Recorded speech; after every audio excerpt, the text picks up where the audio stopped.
My husband looked across the table on our 7th anniversary and told me, with almost unbelievable calm, that he didn't really see me as a woman anymore, more like a provider. I remember staring at him, while the candle between us flickered. Then, I said 2 words. That's fair. My name is Marilyn Prescott.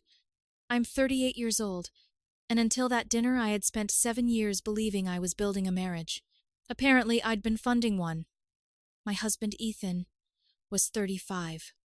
He worked part-time as a yoga instructor and made somewhere around $20,000 a year. I worked in software sales and earned roughly $140,000. Our income difference had never bothered me. Marriage wasn't supposed to be a scoreboard. I paid the mortgage. Both cars were handled through me.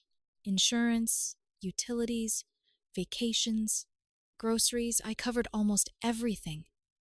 Ethan had 3 authorized user credit cards connected to my accounts, and then there was his wellness business. For years, I funded certification courses, weekend workshops, retreats, equipment, branding sessions, networking events, anything Ethan believed might finally turn his passion into something sustainable. Whenever he worried about money, I told him the same thing. Build it properly, I've got us. For a long time, I meant it. But during the year before our anniversary, something changed. Nothing dramatic at first. Ethan started talking about how I wasn't emotionally aligned with him. Then I wasn't spiritual enough. Then I supposedly didn't understand his journey. He spent more evenings at the studio and more weekends attending wellness events. His phone became almost permanently attached to his hand. I noticed. I just didn't want to become the suspicious wife interrogating her husband every time he came home late. So I supported him harder. That was my mistake. For our 7th anniversary, Ethan chose an expensive Italian restaurant downtown. I thought maybe it was his way of reconnecting. I even suggested we take a trip somewhere together. Maybe Italy next spring, I said. Just us. Ethan glanced up from his phone. Yeah, maybe. Then his screen lit up again. He smiled at whatever he'd received, not at me. Halfway through dinner, he finally placed his phone beside his plate. I need to be real with you about something. Something in his voice made me stop eating. Okay. He folded his hands. I don't really see you as a woman anymore. For a moment, I honestly thought I'd misheard him. What? Not romantically. He hesitated. You're more like a provider. The restaurant noise seemed to disappear. A provider. Yeah. He said it like we were discussing household chores. You handle the practical stuff. Bills, stability, making sure everything works. He gave a small shrug. But emotionally and spiritually, I bring more of that side. I stared at the man whose retreats I'd paid for, whose car I insured, whose business I had subsidized for years because I thought his dream was our dream. And you're okay with that? I think every marriage is different. He actually looked relieved to be saying it. My therapist says honesty is important. I slowly placed my fork down. So, I'm not really your wife anymore. I didn't say that. You said I'm your provider. You're taking it negatively. How should I take it? He sighed. Marilyn, not everything has to become an argument. I'm just explaining where my head is. That sentence did something to me. Not anger. Clarity. I looked at him and said quietly, That's fair. His eyebrows lifted. Really? Absolutely. He leaned back, visibly relieved. You're not upset? No. I appreciate the honesty. And then I added, If I'm primarily your provider, maybe we should structure our relationship accordingly. His expression changed slightly. What does that mean? If this is more of a practical arrangement than a marriage, then we should treat it like one. He considered that, then nodded. Honestly, that might be healthier. That was when I knew. He hadn't understood me at all. We finished dinner mostly in silence. Ethan returned to his phone. I paid the check. Of course I did. I drove us home. He fell asleep within 20 minutes. I stayed awake until almost 4 in the morning. I kept replaying 7 years in my head. Every bill, every retreat, every time I'd worked late while Ethan talked about finding himself. And one question kept returning. If my only value to my husband was what I provided, what happened when I stopped providing it? By sunrise, I had my answer. Ethan left early to teach a yoga class. The second his car disappeared down the street, I opened my laptop. 3 credit cards. All authorized user cards attached to accounts in my name. I removed him. Car insurance came next.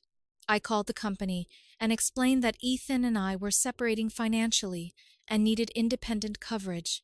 Then came his boutique wellness gym. $180 every month.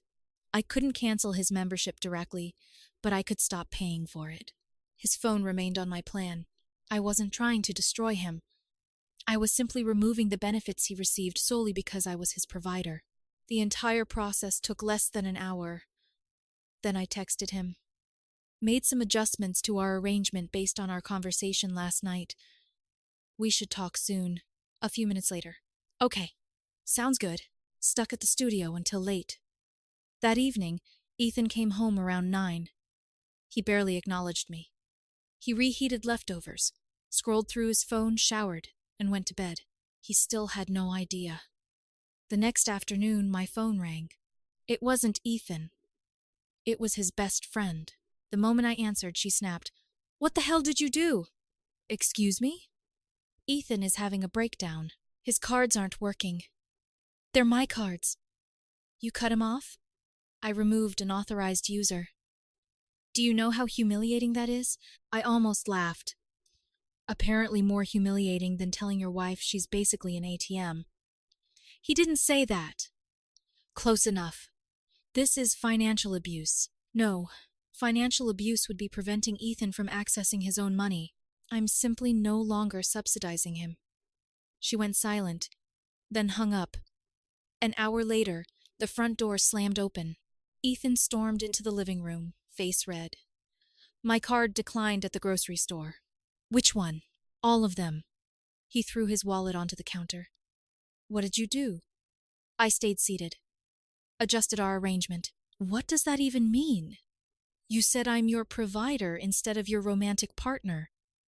His face tightened. So? So partners share resources. Providers provide a service. Marilyn, stop playing games. I'm not. You can't just stop supporting me. Why? His mouth opened. Nothing came out. I stood. You told me exactly what I am to you, Ethan. I'm respecting that. I can't live on what I make. Then work more. His expression changed completely. You know I'm building my business. I know I've been funding it. This is punishment. No. I looked directly at him. This is the first time in 7 years I'm taking you completely seriously. He grabbed his phone. I'm calling my sister. This is abusive. Go ahead. The following morning, I found garbage bags beside the front door. Ethan stood there dressed to leave. I'm staying with my sister. Okay. His eyes narrowed. That's all? What do you want me to say? That you'll fix this. I don't think it's broken. You removed everything. I removed what I was providing. His jaw tightened. Then he said it. I want a divorce. There was a time when those words would have destroyed me. Instead, I felt strangely calm. Okay. Ethan blinked. Okay? Hire a lawyer. His face fell. You're not even going to fight for us? I looked at him for several seconds. There is no us to fight for. You made that clear at dinner. His sister's car pulled into the driveway. Ethan stared at me. You're really doing this? I nodded. You really told me I'm not your wife to you anymore. Just your provider. He looked away. So I answered his question. Yeah, Ethan, I'm really doing this. He left. For the first time in years, the house became completely quiet. 3 days later, an attorney called demanding that I restore Ethan's financial access immediately. I called my own lawyer instead. And that's when I discovered Ethan wasn't merely planning to accuse me of financial abuse. He was about to try something that could turn our divorce into a fraud investigation. My lawyer's name was Daniel Mercer. I'd worked with him before on contract issues, but he also handled family law. When I told him what had happened, he stayed quiet for several seconds. "So Ethan told you you're basically his provider?" "Yes. And after he left, you removed him from your personal credit accounts and separated some expenses." "Yes." Daniel exhaled. "His attorney is going to call it financial abuse." "I figured. But unless you blocked Ethan from accessing marital funds or his own income, that argument is weaker than they're making it sound." That was the first good news I'd heard all week. Then Daniel added, "Don't speak directly to his lawyer. Send everything through me. And document absolutely everything." I already had.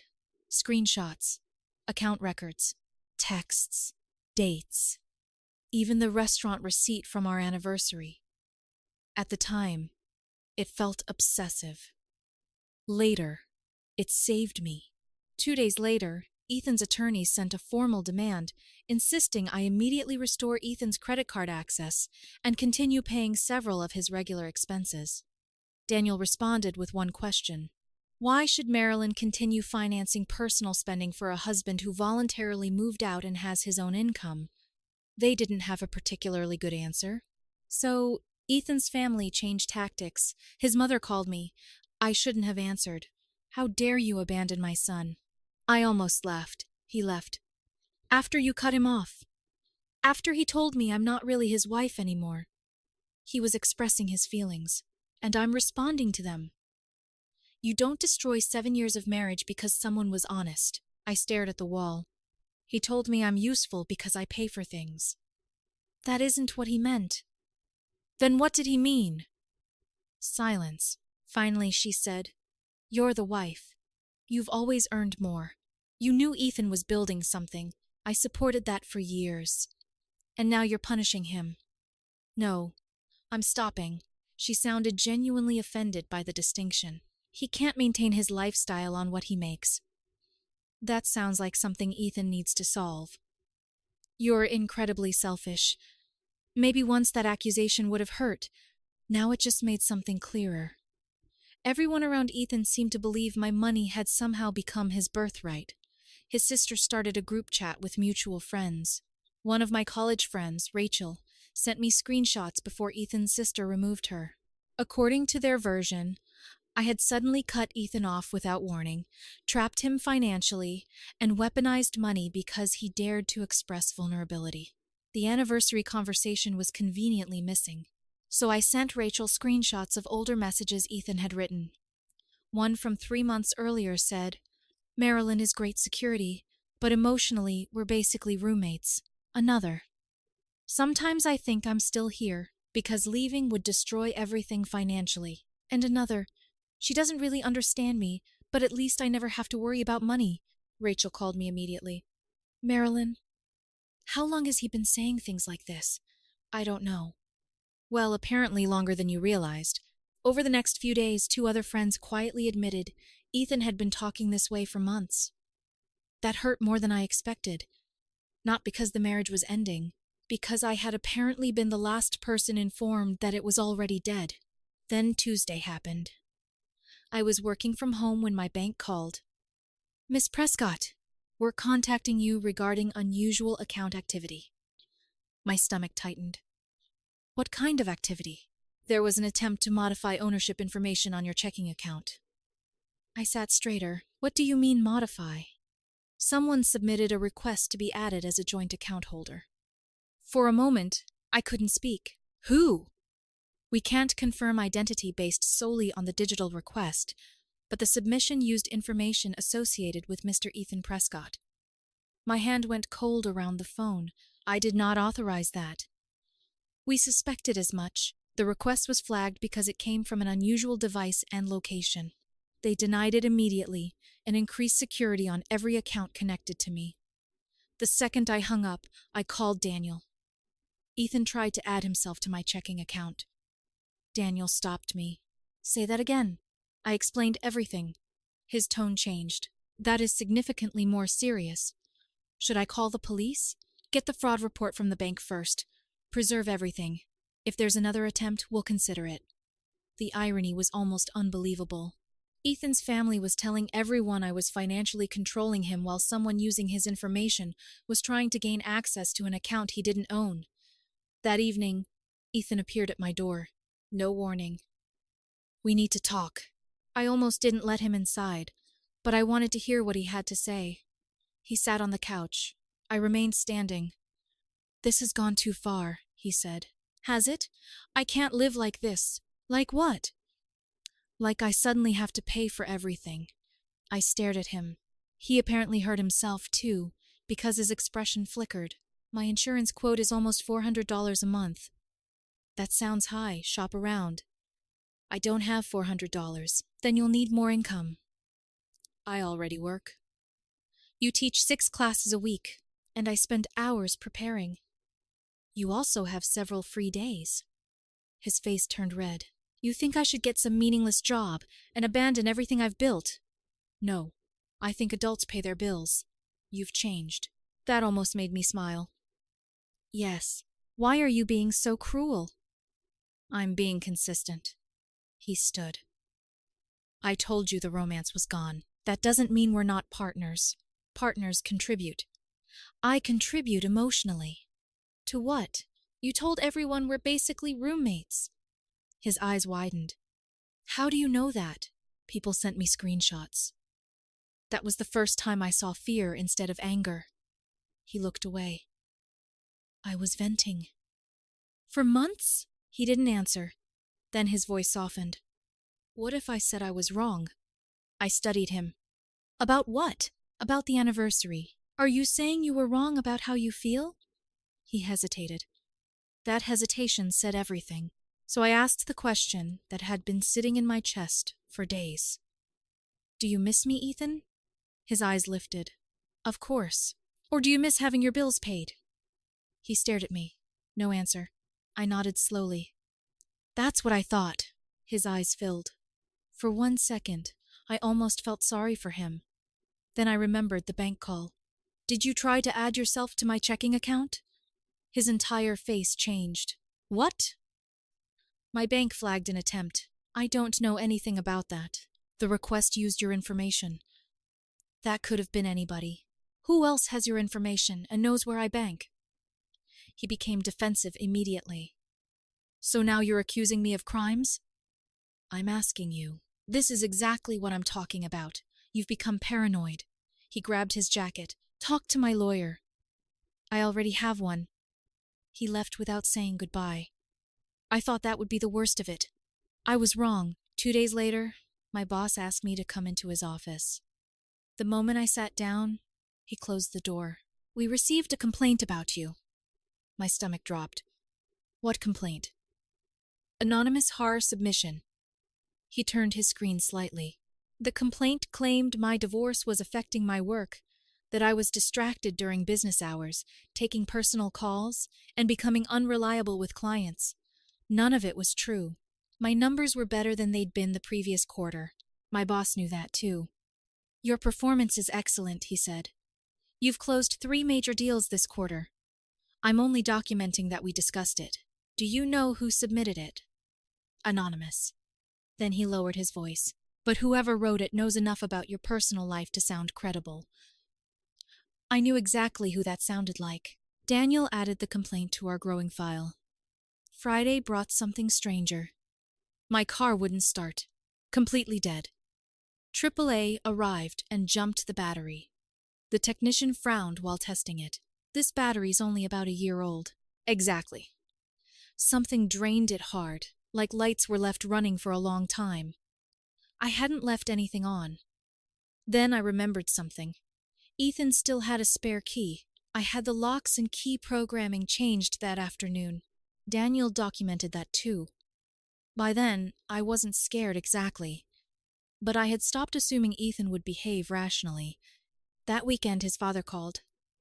That surprised me. Ethan's father, Richard, rarely involved himself in family arguments. "I need to ask you something," he said. "Okay, what actually happened at that anniversary dinner?" So I told him. Everything. The exact words. Provider. No romance. Different roles. My response. Richard remained silent for a long time. Finally, he said, "That was a stupid thing for my son to say." "I agree. And if he meant it, then I understand why you're done. I hadn't expected that." "Thank you." Then he asked something strange. "Did you try to access Ethan's bank account?" I almost laughed. "What?" "He's telling people you attempted to move money from his accounts." I closed my eyes. "No, Ethan's information was used to try to add him to mine." Richard went silent again. "The bank flagged it as fraud." Jesus.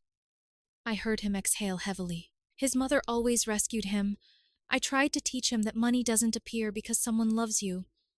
"You don't have to apologize for him." "No, but I'm sorry you're dealing with this." Then he said something I never expected. "If this ends up in court and you need me to tell the truth, I will." After the call, I sat in my kitchen for a long time. The person defending me wasn't one of Ethan's friends. It was his father. And that told me just how far Ethan had pushed things. 6 weeks after our anniversary, the divorce hearing finally approached. Ethan was requesting substantial spousal support, claiming the lifestyle I'd provided during the marriage had become the standard he was entitled to maintain. He also claimed the emotional trauma from my financial abuse made it difficult for him to increase his working hours. Daniel read the filing twice. Then he looked at me. "Do you still have receipts from all those wellness programs you paid for?" I smiled for the first time in days.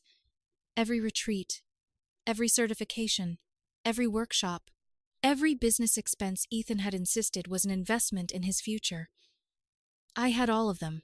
And Ethan was about to discover that the lifestyle he'd used to prove how dependent he was on me could also prove exactly how much opportunity I'd already paid for.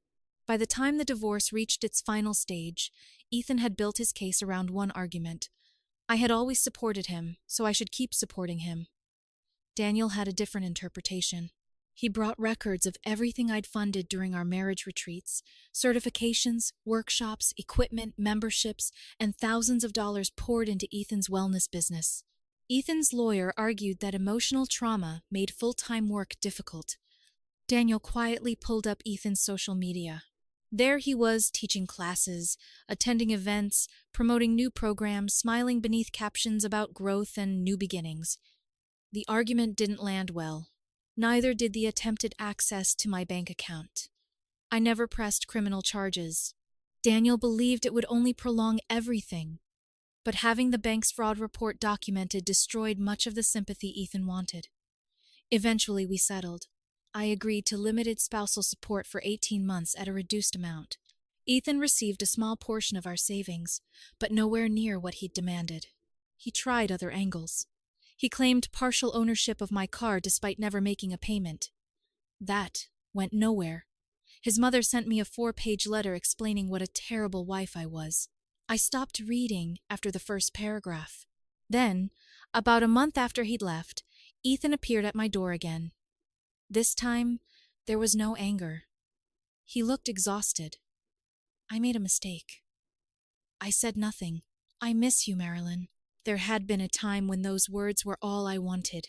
Now I only had one question. "Do you miss me?" He nodded quickly. "Of course." "Or do you miss your bills being paid?" His expression collapsed. "That's not fair." "Then answer." He couldn't. That silence finally gave me everything I needed. "I hope things work out for you, Ethan." I closed the door. The divorce was finalized shortly afterward. Ethan moved in with another yoga instructor, and I heard they were trying to start an online wellness coaching business together. I stopped asking for updates. My own life became surprisingly simple. Without financing Ethan's lifestyle, I was saving far more money than I'd realized. I put money toward a smaller place of my own, bought the guitar I'd wanted for years, reconnected with friends, and returned to hobbies I'd slowly abandoned during the marriage. The quiet bothered me at first. Then it became peaceful. 7 years is still 7 years. Sometimes I missed the person I thought Ethan was, but I didn't miss being valued primarily for what I could pay for. Looking back, The strangest part is that Ethan actually gave me the truth himself. He told me I wasn't really his wife anymore. I was his provider. He simply assumed that admitting it wouldn't change anything. He wanted the financial security of marriage without treating me like a romantic partner. So I stopped arguing. I stopped trying to convince him of my value, and I stopped providing. In the end, there was no elaborate revenge, just consequences. Ethan redefined our relationship. I finally believed him, and once I did, there was nothing left to save.